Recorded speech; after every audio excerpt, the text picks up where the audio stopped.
Hello and welcome to another video. My name is Boxiest, and today we are going to continue the What If series. What if events had gone differently? And in this What If, we're going to change the history of Cobra Kai. What if Mike Barnes won during the events of the Karate Kid 3, 30 years later, part 2.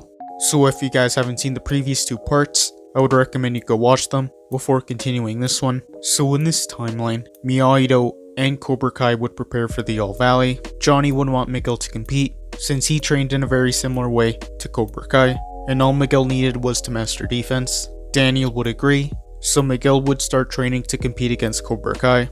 And at Cobra Kai, Mike Barnes would want to pick Xander Stone to compete against Miyagi-Do, since he was one of Cobra Kai's champions. But Mike Barnes would learn that Robbie Keane was in one of his dojos, and that he was Johnny's son. He would realize that this was the perfect opportunity to get into the opponent's head, so Mike Barnes would find Robbie Keane in one of his dojos, and he would choose him to represent Cobra Kai against Miyagi-Do. Mike Barnes and the rest of Cobra Kai would only see the All Valley as a low-class tournament, so Mike Barnes would underestimate Miyagi-Do, so Robbie and Miguel would train for the All Valley. Miguel would train in both defense and offense, while Robbie only trained in offense.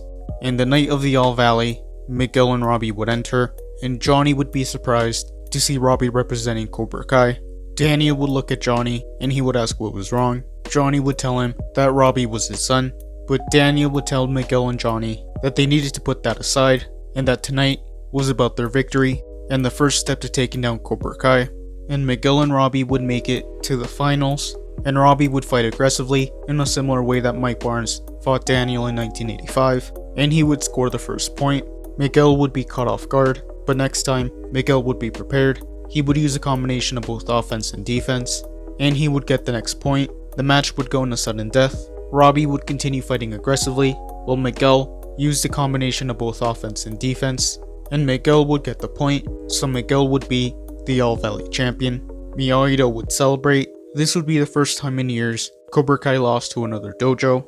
News would spread, and many students would want to join Miyagi-Do, so Miyagi-Do would start to grow. Kreese would arrive at the flagship dojo. He would have heard that Cobra Kai lost to Miyagi-Do at the All Valley, and he would be disappointed at Robbie and Mike Barnes. So Kreese would come out of retirement to help train Cobra Kai again, and Kreese would go confront Johnny and Daniel. They would be surprised to see Kreese again. Kreese would tell Johnny that he wasn't surprised that his student won against Cobra Kai. He would tell Johnny that he was always his best student, and Kreese would tell Daniel to prepare for war, but Daniel would tell him that he made a deal with Mike Barnes, that Cobra Kai was going to leave Miyagi-Do alone, but Kreese would tell Daniel that he messed with Cobra Kai's undefeated reputation, and that he was going to pay for that. So Kreese would leave, and Daniel would become even more obsessed with taking down Cobra Kai, but Johnny would tell Daniel that he needed to move on. He would say that they needed to back down from Cobra Kai, but Daniel would tell him that he spent the majority of his life trying to preserve Mr. Miyagi's legacy, that he sacrificed a lot of things in his life for Miyagi-Do, even the chance to get married and start a family. Johnny would say that the only reason he taught Miguel karate was to help defend himself from Cobra Kai, not to get involved in the drama between Miyagi-Do and Cobra Kai. Johnny would say that with Kreese back, Cobra Kai was going to become unpredictable, but Daniel would tell him that Miyagi-Do was all he had, and that the moment he gave up, his life would have been a waste. So Johnny would tell Daniel that he was done, and that he wasn't going to put Miguel or himself in danger from what Cobra Kai may do. So Johnny and Miguel would leave Miyagi-Do. Daniel would be mad, and Johnny would continue training Miguel on his own, while Daniel continued training his students in the ways of Miyagi-Do. Daniel would start to get desperate, and he would get enough money to go to Okinawa to learn some more Miyagi-Do secrets. And in Okinawa, Daniel would meet Kumiko again. Daniel would be happy, and she would introduce him to Chosen again. Daniel would be surprised to see Chosen after all these years, but Chosen would tell Daniel that he knows about Cobra Kai, and that he was willing to help him restore Mr. Miyagi's legacy. And that is where I'm going to end part 2. Thank you guys for watching. What do you guys think would have happened if Mike Barnes beat Daniel during the events of Karate Kid 3, 30 years later? Let me know in the comments below. All members have access to emojis that can be used in comments and live streams. This isn't mandatory.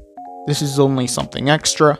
If you want to support the channel even more, YouTube lets me know that the majority of you are not subscribed. So if you guys could subscribe, that would be much appreciated. Thank you guys for watching. Make sure to like this video, subscribe, and turn on post notifications. And I'll see you guys next time.